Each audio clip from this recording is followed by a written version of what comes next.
Alrighty, welcome class of Dreamlab. Hope all is going well. These videos are going to be helping you guys understand how to work the laser engraver in the room to your left. So to begin, I advise that you all bring out a sheet of paper or open up a Word document because there's going to be quite a few things that you're going to want to take notes on, and these notes are going to help you run the engraver a little bit better just in case you forget.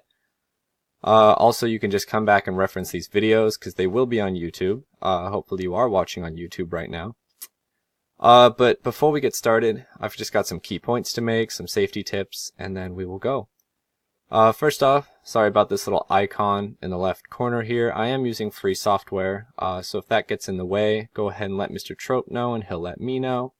Also, if I'm not clear on something that you really don't understand, go ahead and start writing questions down and you can give those to him, and I will probably get those sooner or later and try and answer those to the best of my abilities.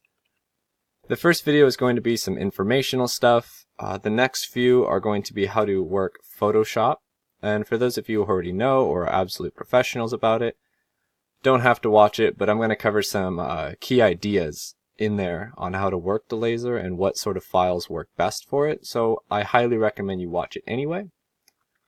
So to begin, let's go ahead and go over here and talk about safety.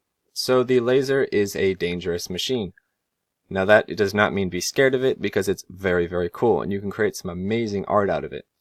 So flammability is the first one. So soft materials such as cardboard or paper or rags, especially ones that might have like oil or grease on them, they can catch on fire pretty easily. Sometimes the sort of fragments that come off of different things can be flammable, so just be careful. Hair is a big one. If you're running your fingers through your hair and you happen to get some in there, those ignite quite easily. It also smells very, very bad, so just be careful. Before you start engraving anything, I'm sure Mr. Trope might have shown you this, but there is an exhaust system. So we have to turn that on, and it sort of takes the fumes out of the chamber where things will engrave. Excuse me. It takes those things out of the chamber, and it will get them outside so that you can breathe a little safer. The next thing is, if you enjoy your vision, your sight, and your eyeballs, I highly recommend and advise you to wear the safety glasses provided in the cabinet. You guys technically already have to wear these. Mr. Trope made you guys take a safety quiz, I hope. And so these glasses are rated a safe number. Can't remember what it is, but these will make sure that your eyes don't get damaged. Any sort of reflection might bounce back and hit you in the retina or something like that, and it can cause blindness or just damage to your eye in general. So this means when something is cutting on the laser, don't be staring at it for a long time. A super quick exposure, just to see it, because it is really, really cool. It might not do too much, but definitely don't stare at it for a prolonged amount of time. The laser works very meticulously through some of the stuff it does, so don't be leaning on it or, getting your hands in places you shouldn't.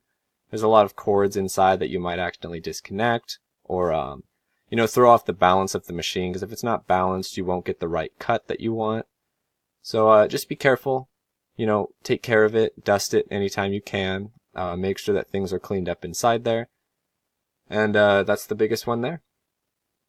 So the first main point that I really want to go through is a vector versus a raster. Now, if you don't know what this is, these are going to be the two biggest components that you'll have to pay attention to when using the laser, because the laser will work through a vector-based software. Now, a vector is going to be this example right here, and a raster is going to be this right here. We'll go into more detail on what these are, but I just really want to go through the basics of what to look for.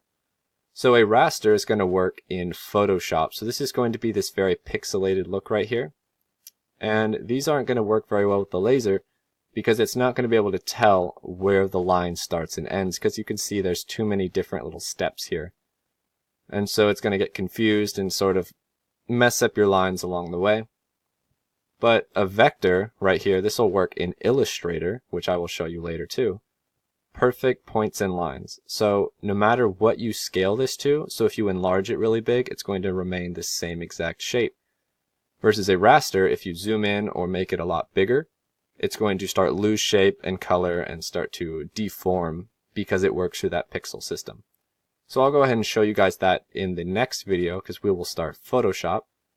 After Photoshop, we're going to work on Illustrator, and then after Illustrator, we're going to start doing more of the actual software for the laser. So I will come into the school and do a video there, and I will sort of bring you through the laptop over there, some of the tools, and little tips and tricks along the way. Funny story, this is actually my 14th take of this one video, because it's sort of hard to explain something like this in sort of simplistic detail, because there's a lot of stuff to get through. So if I say a lot, do forgive me, because this is my first time actually making a video like this, but I am trying, so bear with me. So real quick, let's define a vector and a raster. So right here, if we look up on Google, we'll see a vector is an image of mathematical calculations from one point to another that forms a line and shape, as you can see in this little icon right here. If you zoom into a vector graphic, it will always look the same. As I said before, no matter how big or small you scale it, it'll remain the same. A raster image has a specific number of pixels. This is in DPI usually, which is dots per inch. A vector graphic can be scaled. Alright, we already heard that. So let's look at a quick example. So we'll go over here. Let's see here. This is a good one right here. This image right here is probably very large, and so they've scaled it down just a little bit. When you scale a raster down, it looks a little bit better. So this is the same if you were to take a picture on your phone, and from a distance it might look okay. People are going to look kind of sharp, but as soon as you zoom in on that picture or use the actual zoom function on your camera, you'll start to notice that everything looks, what we would call in the photography realm, noisy or sort of pixelated. That's because an image works the same way as Photoshop does. And that's why Photoshop is used mostly as a photo manipulation program. So the closer you zoom in, you'll start to see stuff like this. You'll see this a lot. I'll give some examples in Photoshop, but for now, these are just the quickest examples I could find. Here's another one with a raster versus a vector. The vector is going to be working through these points and lines right here. So you can see there's a point here, here, here, here. And that's going to define the outside edges or the curve that you're going to get. Whereas a raster, normal times you'd use like a paintbrush or something of the sort. If your document's super big, everything's going to appear small, and then you're going to get what looks like this, but it's actually going to be this. So the laser, the software, once you put it in there, it's going to work through a very micro scale. And so even though it might look like this, you got to make sure that you turn it from this into this. And we'll get through that. I just want to sort of touch on the basics. I highly recommend you look up raster versus a vector and just sort of go through some of the different examples that they show. You can sort of tell the difference. It's pretty easy. But other than that, those are the basics. The next video, we're going to be going over the basics of Photoshop, just to sort of get you ready to set up a document for the laser. So I hope this was helpful. If you have any questions, the internet is a very magical place. Mr. Trope is decently knowledgeable on some of these things, and if there's some questions you can't quite get through, other YouTuber videos are very helpful. That's quite the biggest way that I learned, actually. You can just kind of go in and search some different key points and you'll find some videos. But write down any questions that you really don't understand, and you can recommend them to Trope, and I will get those questions and try and make a video on how to answer those.